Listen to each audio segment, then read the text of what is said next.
Hello friends, welcome to our channel. అందరికీ నమస్కారం. Government జాబ్కి సంబంధించిన ప్రతి నోటిఫికేషన్ కూడా ఇన్ టైంలో కావాలని అనుకుంటే ప్రతి ఒక్కరు కూడా ఛానల్ని సబ్స్క్రైబ్ చేసుకోండి. ఫ్రెండ్స్, మనకి గ్రామీణ ఫీల్డ్ అసిస్టెంట్కి సంబంధించి ఒక బెస్ట్ నోటిఫికేషన్ అయితే రిలీజ్ అయిందనమాట. అలాగే దీనికి అప్లై చేసుకోవడానికి ఎలాంటి ఎగ్జామినేషన్ ఫీజు లేదు, అలాగే ఎగ్జామ్ కూడా లేదన్నమాట. కంప్లీట్ ప్రాసెస్ అంతా కూడా మీకు వీడియోలో ఉంటుంది. లాస్ట్ వరకు స్కిప్ చేయకుండా చూసి ఎలా అప్లై చేసుకోవాలి ఏంటి అనేది కూడా చూడండి. అలాగే జస్ట్ దీనికి మాత్రం ఒక చిన్న లైక్ అయితే చేయండి. లైక్ చేశారంటే నాకు ఎంతో సపోర్టివ్గా ఉంటుంది కాబట్టి ఒక చిన్న లైక్ చేసి సపోర్ట్ చేయండి. అలాగే మీ ఫ్రెండ్స్ ఎవరికైతే యూజ్ అవుతుందో వాళ్ళందరికీ కూడా షేర్ చేయండి. అలాగే సబ్స్క్రైబ్ చేసుకుని బెల్ ఐకాన్ని క్లిక్ చేసుకోండి. ఫ్రెండ్స్, మనకి ఇండియన్ ఇన్స్టిట్యూట్ ఆఫ్ మిల్లెట్స్ రీసెర్చ్కి సంబంధించి ఒక బెస్ట్ నోటిఫికేషన్ అయితే రిలీజ్ అయిందన్నమాట. దీనికి సంబంధించి మనం కంప్లీట్ డీటెయిల్స్ చూద్దాము. అలాగే ఎలాంటి ఫీజు కానీ ఎలాంటిది ఏమీ కూడా లేదు. సో మీరు జస్ట్ అప్లై చేసుకుంటే సరిపోతుంది అన్నమాట. సో కంప్లీట్ ప్రాసెస్ అంతా కూడా మనం ఈ వీడియోలో చూద్దాము. ఎక్కడ కూడా స్కిప్ చేయకుండా లాస్ట్ వరకు చూడండి. జస్ట్ ఒక చిన్న లైక్ అయితే చేయండి. ఈ నోటిఫికేషన్ సంబంధించి ఇంపార్టెంట్ డేట్స్ గురించి చూసినట్టయితే కనుక ఇక్కడ మనకి ఈ అప్లికేషన్కి సంబంధించి చూసినట్టయితే ఇక్కడ మన 8th April 2025 మనకి లాస్ట్ డేట్ ఇవ్వడం జరిగింది. 8th April 5 PM వరకు కూడా మనం అప్లై చేసుకోవడానికి అయితే మనకి ఛాన్స్ అయితే ఇస్తున్నారనమాట. సో ఇవన్నీ కూడా మనం ఆన్లైన్లోనే అప్లై చేసుకోవాల్సి ఉంటుంది అనమాట. ఫోన్లో మనం అప్లై చేసుకోవచ్చు. అలాగే ఇక్కడ మనకి ఆన్లైన్ ఇంటర్వ్యూ ఎప్పుడు ఉంటుంది అనేసి అంటే కనుక మనకి 17th April 2025 ఉంటుంది అనేసి ఇక్కడ మనకి ఇచ్చారు. 10:30 నుంచి స్టార్ట్ అవుతుంది అనేసి కూడా ఇక్కడ మనకి క్లియర్గా మెన్షన్ చేయడం అయితే జరిగిందనమాట. సో ఇంకా ఇక్కడ మనం చూసినట్టయితే కనుక వాట్ ఈజ్ నెససరీ అనేసి ఇక్కడ కింద ఇవ్వడం జరిగింది. మొబైల్ ఫోన్ కానీ లేదు అనేసి అంటే కనుక ఇది మనకు ఆన్లైన్లోనే ఉంటుందన్నమాట. ఎక్కడికి వెళ్ళక్కర్లేదు ఇంటర్వ్యూ కోసం, మనకి ఆన్లైన్లోనే ఉంటుంది. సో ఇక్కడ మనకి ఏమేం కావాలి ఈ ఇంటర్వ్యూ కోసం అనేసి కూడా ఇక్కడ ఇవ్వడం జరిగింది. చూసినట్టయితే కనుక ఇక్కడ మొబైల్ ఫోన్స్ కానీ లేకపోతే computer with having an internet facility, internet ఉన్న మొబైల్ ఫోన్ కానీ లేకపోతే కంప్యూటర్ కానీ ఉంటే సరిపోతుంది. అందులో మీకు జూమ్ యాప్ అనేది ఉండాల్సి ఉంటుందన్నమాట. జూమ్ యాప్కి సంబంధించి లింక్ అనేది వెళ్ళిస్తారు. దాంట్లో జాయిన్ అయ్యి మీరు ఇంటర్వ్యూ అనేది అటెండ్ చేయాల్సి ఉంటుంది అంతే. అంతకు మించి మీకు ప్రాసెస్ ఏమీ ఉండదన్నమాట. సో మీకు ఆ ఇంటర్వ్యూ అయిన తర్వాత మీరు సెలెక్ట్ అయ్యారా లేదా అనేసి అనేది మీకు డైరెక్ట్గా తెలుస్తుంది. సో కాబట్టి మీకు ఈమెయిల్ కానీ లేకపోతే మెసేజ్ కానీ వస్తుందన్నమాట. సో అలాగ మీకు సెలెక్ట్ అయ్యారా లేదా అనేది తెలుస్తుంది. కాబట్టి ఇది ఒక బెస్ట్ ఆపర్చునిటీ అని చెప్పొచ్చు. ఎందుకనేసి అంటే కనుక ఇలాగా మనకి ఎక్కడికి వెళ్ళక్కర్లేకుండా ఆన్లైన్లోనే ఒక ఇంటర్వ్యూ జరుగుతుంది అనేసి అంటే చాలా బెస్ట్ ఆపర్చునిటీ. అండ్ ఇవన్నీ కూడా ఎక్కడి నుంచి మనకి వచ్చాయి జాబ్ గురించి అనేసి కూడా చూసినట్టయితే కనుక రాజేంద్ర నగర్ హైదరాబాద్కి సంబంధించిన జాబ్స్ అన్నమాట. ఇవన్నీ కూడా మనకి హైదరాబాద్లోనే మనకి పోస్టింగ్ అది ఉంటుంది. సో మనకి రాజేంద్ర నగర్ చూసినట్టయితే కనుక అక్కడ దీనికి సంబంధించి మ్యాక్సిమం నెంబర్ ఆఫ్ కంపెనీస్ ఇవన్నీ కూడా అక్కడే ఉంటాయన్నమాట. సో దానికి సంబంధించి మిల్లెట్స్కి సంబంధించిన జాబ్స్ ఆపర్చునిటీస్ అనమాట ఇవన్నీ కూడా. సో ఇంకా దీనికి సంబంధించి ఈ పొజిషన్ గురించి చూసినట్టయితే కనుక యంగ్ ప్రొఫెషనల్ అనేసి ఈ పొజిషన్ నేమ్ అనేది ఇవ్వడం అయితే జరిగింది. ఈ యంగ్ ప్రొఫెషనల్ అనే పొజిషన్ కోసం ఈ జాబ్ ఆపర్చునిటీస్ అన్నీ కూడా రావడం అయితే జరిగిందనమాట. అలాగే ఇక్కడ దీనికి సంబంధించి ఎలా అప్లై చేసుకోవాలి అని కూడా మనం చూసినట్టయితే కనుక ఇక్కడ ఈ నోటిఫికేషన్లోనే అనెక్సర్ 1 అనేసి పేజ్ నెంబర్ 3లో అప్లికేషన్ ఫామ్ కూడా ఇవ్వడం అయితే జరిగిందనమాట.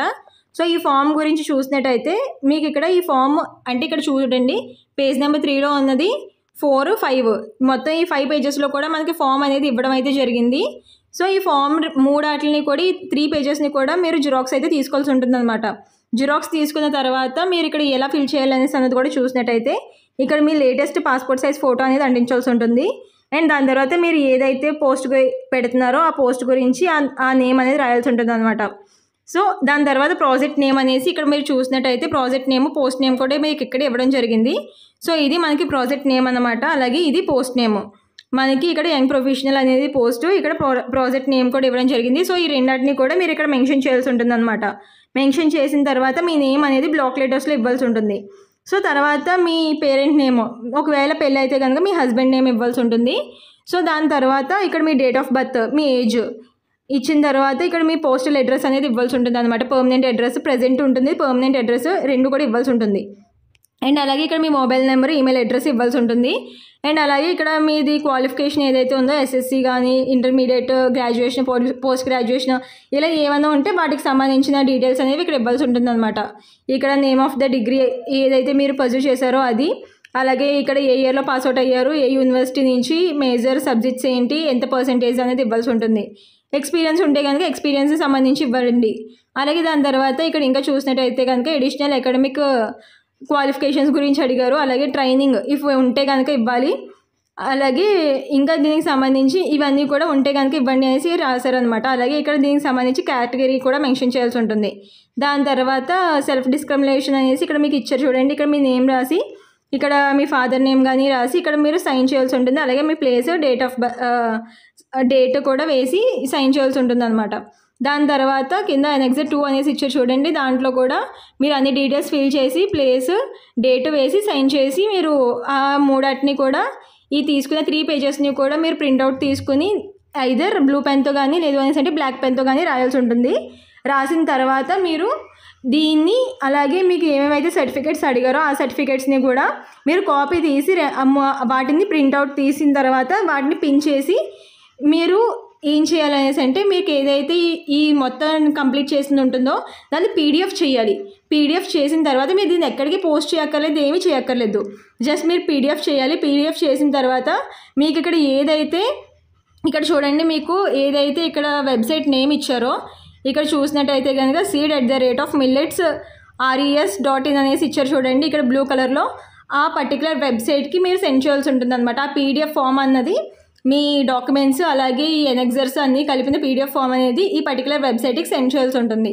సెండ్ చేసిన తర్వాత వాళ్ళు షార్ట్ లిస్ట్ చేసి మీరు కనుక దానికి ఎలిజిబుల్ అయ్యారు అనేసి అంటే మీకు వెంటనే మీరు మెయిల్ కానీ లేదు అనేసి అంటే మెసేజ్ కానీ మీకు వస్తుంది. అలాగే ఆ లింక్ అనేది వస్తుంది. సో ఆ జూమ్ దాంట్లో మీరు అటెండ్ అయ్యి మీరు ఆ ఇంటర్వ్యూ అనేది ఇవ్వాల్సి ఉంటుంది అనమాట. మీరు దాంట్లో కనుక క్వాలిఫై అయ్యారు అనేసి అంటే కనుక మీకు మంత్లీ వచ్చేసి 35,000 వరకు కూడా మీకు శాలరీ వచ్చే అవకాశం అయితే ఉంటుందన్నమాట. అలాగే దీనికి సంబంధించి ఇక్కడ ప్రాజెక్ట్ నేమ్ అనేసి కూడా ఇవ్వడం జరిగింది. అలాగే దీనికి సంబంధించి క్వాలిఫికేషన్ గురించి చూసినట్టయితే కనుక post graduation in agriculture, seed science and టెక్నాలజీకి సంబంధించి ఎవరైతే అగ్రికల్చర్లో పోస్ట్ గ్రాడ్యుయేషన్ చేసి ఉంటారో వాళ్ళు దీనికి ఎలిజిబుల్ అన్నమాట.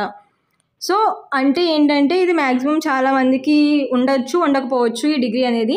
బట్ చాలామందికి అయితే ఇది చాలా యూజ్ అవుతుంది అనమాట. జస్ట్ ఒక్క పొజిషనే ఉంది, అయినా సరే ఒక్కరికి జాబ్ వచ్చినా సరే అది చాలా యూజ్ అవుతుంది. కాబట్టి ఎవరికైతే దీంట్లో క్వాలిఫికేషన్ ఉంటుందో వాళ్ళందరూ కూడా పెట్టుకునే ఛాన్స్ అయితే ఉంటుంది. కాబట్టి ఖచ్చితంగా అప్లై చేసుకోండి.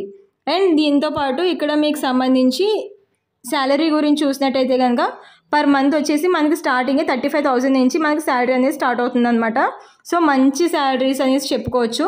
అండ్ దీనికి సంబంధించి ప్రతి ఒక్కరు కూడా ఎవరికైతే ఎలిజిబిలిటీ ఉందో వాళ్ళందరూ కూడా మీరు ఖచ్చితంగా అప్లై చేసుకునే ప్రయత్నం అయితే చేయండి. అలాగే ఇక్కడ ఏజ్ లిమిట్ గురించి చూసినట్టయితే కనుక ఇక్కడ మనకి ఏజ్ లిమిట్ అనేది మ్యాక్సిమం 45 ఇయర్స్ వరకు కూడా ఇవ్వడం జరిగిందనమాట. మినిమం వచ్చేసి 24 ఇయర్స్ నుంచి మనకి 45 ఇయర్స్ వరకు కూడా ఇవ్వడం జరిగింది. చాలామంది నాకు ఇలాగ ఏజ్ అయిపోతుంది అయినా సరే ఒక మంచి జాబ్ కూడా రాలేదని చూస్తున్నారు కదా. సో అలాంటి వాళ్ళకి ఇది చాలా మంచి ఆపర్చునిటీ అని చెప్పొచ్చు. ఎవరికైతే ఎలిజిబిలిటీ ఉందో వాళ్ళకి ఆల్మోస్ట్ ఏజ్ కూడా ఎక్కువ ఇచ్చారు కాబట్టి ఖచ్చితంగా అప్లై చేసుకునే ప్రయత్నం అయితే చేయండి. అండ్ మెయిన్ ఏంటంటే దీనికి ఫీ అది ఉంటే కనుక నేను చెప్పకపోదును, కానీ ఖచ్చితంగా దీనికైతే ఎలాంటి ఫీ కూడా లేదు. కాబట్టి ఖచ్చితంగా జస్ట్ అప్లికేషన్ ఒకటి పెట్టాల్సి ఉంటుంది, ఆ అప్లికేషన్ పీడిఎఫ్ అనేది. సో అది ఒక్కటి పెడితే మీకు వచ్చింది, కాల్ లెటర్ వచ్చింది అనేసి అంటే కనుక మీరు లక్కీయే. కాబట్టి ఖచ్చితంగా ఎవరికైతే ఎలిజిబిలిటీ ఉందో వాళ్ళందరూ కూడా అప్లై చేసుకోండి. అన్నీ కూడా ICARలో మంచి జాబ్స్ అని చెప్పుకోవచ్చు. అండ్ ఇవన్నీ కూడా మనకి స్టార్టింగ్ 35,000 ఉంటుంది కాబట్టి మనకి శాలరీ అనేది. అండ్ ఇది వచ్చేసి మనకి ఇనీషియల్గా 1 ఇయర్ ఉంటుందన్నమాట ప్రాజెక్ట్ డ్యూరేషన్ అనేది. దాని తర్వాత మనకి ఎక్స్టెండ్ చేసే అయితే అవకాశాలు చాలా ఉంటాయి. కాబట్టి సో ఎవరికైతే యూజ్ ఉందో వాళ్ళందరూ కూడా ఖచ్చితంగా అప్లై చేసుకోవడానికి అయితే ట్రై చేయండి. అండ్ దీంట్లో ఇంకేమైనా డౌట్స్ ఉంటే కనుక కమెంట్ చేసి కమెంట్ సెక్షన్లో అడగండి. అలాగే మీ దగ్గర నుంచి మేము ఎక్స్పెక్ట్ చేసేది ఒక చిన్న లైక్ మాత్రమే. లైక్ చేశారంటే ఇంకా మాకు చాలా సపోర్టివ్గా ఉంటుంది. కాబట్టి జస్ట్ ఒక చిన్న లైక్ అయితే చేయండి. అండ్ మీ ఫ్రెండ్స్ ఎవరికైతే యూజ్ అవుతుందో వాళ్ళందరికీ ఖచ్చితంగా షేర్ చేయండి. అండ్ సబ్స్క్రైబ్ చేసుకుని బెల్ ఐకాన్ని కూడా క్లిక్ చేసుకోండి. Please do like, share and subscribe for more information. Thank you for watching.